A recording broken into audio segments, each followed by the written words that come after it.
नमस्कार, एक बार फिर से मैं आप सभी के सामने उपस्थित हूँ बेहद महत्वपूर्ण टॉपिक के साथ।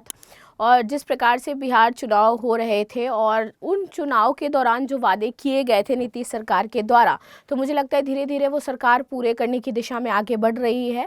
और बिहार अब आपका डिफेंस एक तरीके से राज्य बन करके उभरेगा, डिफेंस सिटी बन करके उभरेगा, जो बहुत ही बेहतरीन तरीके से रोजगार क्रिएट करने वाला है इन बिहार। तो बिहार में पलायन की समस्या भी कम होगी, प्लस बिहार में जो इंफ्रास्ट्रक्चर का विकास नहीं हो पा रहा था वो भी अब बेहतर तरीके से हो जाएगा। So now Bihar is no more consider as a backward state. तो ये बहुत अच्छी चीज़ होने वाली है। बाकी आप सभी की क्या राय इस मुद्दे पर ज़रूर बताइएगा। और चलिए समझ लेते हैं इसके बारे में। इसी के साथ लेखपाल का बैच भी लॉन्च हुआ है, आप सभी इसके बारे में भी इंफॉर्मेशन ले सकते हैं। सो फिर जिंदा होगी सिटी ऑफ गन्स फैक्ट्रियाँ।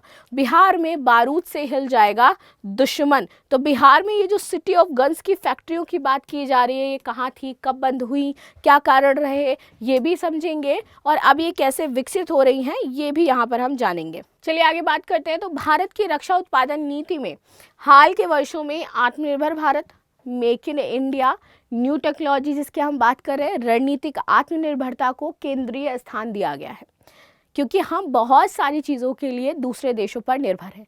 और अब इंडिया चाहता है कि वो जिन चीज़ों के लिए हम दूसरे देशों पर निर्भर है वो इंडिया में मैन्युफैक्चर हो। नाउ इसी क्रम में बिहार में प्रस्तावित डिफेंस इंडस्ट्रियल कॉरिडोर का न केवल राज्य के औद्योगिक विकास की दिशा में जो एक बड़ा बदलाव साबित होगा, बल्कि ये आपका ऐतिहासिक हथियार निर्माण केंद्र मुंगेर को पुनः राष्ट्रीय रक्षा आपूर्ति श्रृंखला से जोड़ेगा। ये पहल आर्थिक, सामाजिक और सुरक्षा तीनों ही दृष्टि से बहुत ही ज़्यादा महत्वपूर्ण हो जाती है। कौन कौन मुझे अच्छा मुंगेर से देख रहा है ज़रूर बताना कि भाई आपको क्या लगता है कि आपके मुंगेर वापस से उसी तरीके से दहाड़ पाएगा जैसे एंशिएंट समय में मुंगेर को जाना जाता था उसके रक्षा उत्पादों के लिए, राइट। तो चलो आगे समझते हैं। मुंगेर भारत के उन नगरों में से एक है जहां हथियार निर्माण की परंपरा लगभग 2.5 शताब्दियों से भी पुरानी है। लेकिन ये दुखद रहा कि जो उसका इतिहास था वो धीरे धीरे खत्म होता चला गया। अब नाउ फाइनली दोबारा से मुंगेर क्या है, वाकई दहाड़ेगा इसी हथियार मैन्युफैक्चरिंग में। अगर बात करें तो 1762 में नवाब मीर कासिम द्वारा यहाँ पर आर्सेनल की स्थापना हुई थी, ठीक है। ब्रिटिश काल में बंदूक और तोप निर्माण का प्रमुख केंद्र रहा है। स्वतंत्रता पश्चात लगभग 37 लाइसेंस प्राप्त निजी इकाइयाँ 1962 में भारत चीन युद्ध में रक्षा आपूर्ति में योगदान, और एक समय में 1500 से अधिक परिवारों को प्रत्यक्ष रोजगार मिला। ये विरासत आज भी स्थानीय कारीगरों के कौशल के रूप में जीवित करती है, यद्यपि औद्योगिक संरचना कमजोर पड़ सकती है। मुंगेर की हथियार इकाइयों का पतन केवल आर्थिक नहीं बल्कि नीतिगत और संस्थागत विफलताओं का परिणाम रहा।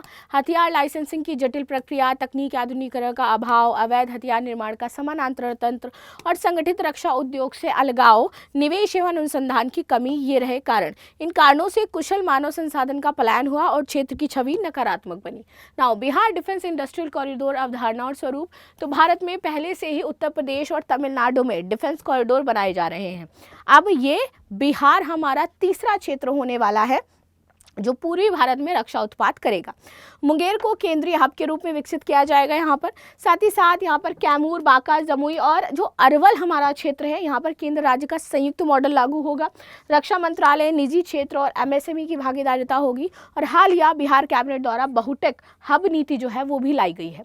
संभावित उत्पादन और औद्योगिक रूपांतरण की अगर हम बात करें तो यहाँ पर उच्च मूल्य वाले जो रक्षा उत्पाद हैं इनके निर्माण को ये प्रोत्साहित करेगा। अब जैसे उच्च मूल्य में क्या, तो भैया गोला बारूद, उसकी सहायक प्रणालियाँ, आधुनिक स्वचालित हथियार, bullet proof jacket, helmet, body armour, निगरानी, नाइट विजन उपकरण और रक्षा संबंधी जो घटक हैं ये सभी आपके यहाँ पर बनाए जाएंगे। बहुआयामी लाभ ये होगा कि आर्थिक और औद्योगिक लाभ मिलेगा, जैसे हजारों इससे प्रत्यक्ष, क्योंकि मान लो जहाँ पर ये फैक्ट्री बनाई जाएगी तो मजदूर चाहिए, उसके लिए रोजगार डेवलप हुआ। आसपास खाने के कैफेटेरिया चाहिए, रोजगार डेवलप हुआ। कन्वेंस चाहिए, रोजगार डेवलप हुआ। तो प्रत्यक्ष और अप्रत्यक्ष कई यहाँ पर रोजगार मिलेंगे। साथ ही साथ एमएसएमई आधारित रक्षा आपूर्ति श्रृंखला बनेगी और निवेश तथा निर्यात में वृद्धि होगी। यहाँ पर सामाजिक प्रभाव की बात करें तो कुशल कारीगरों का पुनर्वास होगा, श्रमिक पलायन, क्षेत्रीय असमानता में गिरावट आएगी।